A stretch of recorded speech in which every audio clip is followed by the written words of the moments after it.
Welcome to Coffee Break, take 5. Where do people go when they die? Well, there are only two places they can go. They either go to hell or they go to the Lord, and they fall asleep in the Lord. They are not conscious, they're not awake, they're asleep in the Lord. And the Bible tells us that, go back to sleep, stay there until your brethren are saved. So all the people that die and are in the Lord, are believers in the Lord, and are born again, baptized, they go to paradise, they go to the Lord, and they fall asleep. And one day when the Lord comes back, he will come back with their souls, obviously, and will resurrect their bodies through his spirit and power, and put back their souls, and they shall change their bodies into an angelic body. That's what's going to happen to the true believers. But what about those who do not believe in God? And what about those who are not true believers? Well, their soul obviously goes into torment, into hell, as it were. Is hell a place? No, it's a state, a condition that they go into. Now, what is hell? It's a torment because they're out of their body. The soul is out of the body, and they're in suffering, they're in pain and in torment, which means they can't see, they can't hear, they can't touch, they can't taste, they can't do nothing, because the body does all that, and the soul is out of the body, so it's a flame of fire, so you can't do any of those things. The only thing the soul can do is think. The reason why it can think, because when you're asleep, your soul is still thinking. It's not asleep, but your body is sleeping, but your soul is awake. And that's why the soul can think and it remembers. The difference between a believer and an unbeliever is that the believer goes to paradise and is asleep and it doesn't think anymore. Nothing happens to it. It's in peace.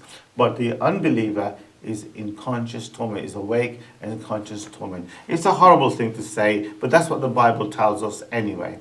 Well, Jesus gives a parable of the rich man and Lazarus, and he shows that the rich man was very wealthy and very happy upon the earth, but when they both die, the rich man goes into torment, into hell, and Lazarus is in the bosom of Abraham, which means like paradise. He's at peace. There's no torment for him. Literally, it doesn't happen like that, because we know not everybody can fit in the bosom of Abraham, as it were. But God was showing by similitude that he's in peace, he's in paradise, and he's a child of Abraham. If you saw my other video about being the children of Abraham, the children of faith, that's why it shows Abraham in that parable. So, the tormented soul is awake, conscious, is in torment, doesn't know what's happened to it, but the person who's fallen asleep are in the Lord. And that's what happens. It's a terrible thing to think that way, because imagine people are thinking, I wonder if my parents or my granddad or my whatever is in heaven or hell, and they don't like to think that. But it is a real fact and truth, according to Bible scripture, that these things do happen. So, do the souls of our family members hang around us? And do they guide us, or teach us, or trouble us? Whichever. They can't do that. Because the parable tells us that they're gone to the other side, they can't come back. He can't come back and talk to the people upon the earth, because the rich man said, send Lazarus to talk to my brethren so that they don't end up in a torment like me. And Abraham says they have their own prophets, and so and so. So yes, they are conscious, they know what's happening, they're thinking about their life, and they're in that state, in darkness, in torment, until the Lord comes back and does the judgment business, and the end of the world happens. So that's where the souls go. Souls do not hang around people. Souls do not come back as ghosts and look after the family members, or appear to them in dreams or anything like that. They are gone either to the Lord or in a torment in hell. So I know it's not a very nice thing to say, but that's how it is.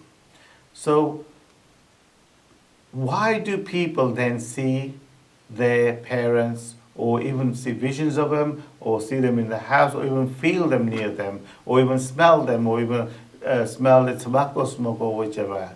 Why do they see that? Well, that's for another time we shall talk about, not today. But it's important to know that according to the Bible scripture, You either go to heaven or you go to hell, but you cannot come back and trouble anybody or look after anybody. You can't walk around upon the earth. A lot of people believe this, that, oh, this house is haunted because a little girl died and she's in limbo. She hasn't gone to heaven or hell. She's just in limbo. She's stuck there because she died a horrible death or he died a horrible death, and so on and so forth. That's the belief of the people. That's not God. But we shall talk about that another time. To the glory of God, hope you enjoy this. I hope to hear from you guys. I hope that you'll comment, subscribe, and let me know your thoughts on this matter. Because I know there's loads of thoughts out there. People are thinking all kinds of things out there indeed. To the glory of God and His only begotten Son, Christ Jesus.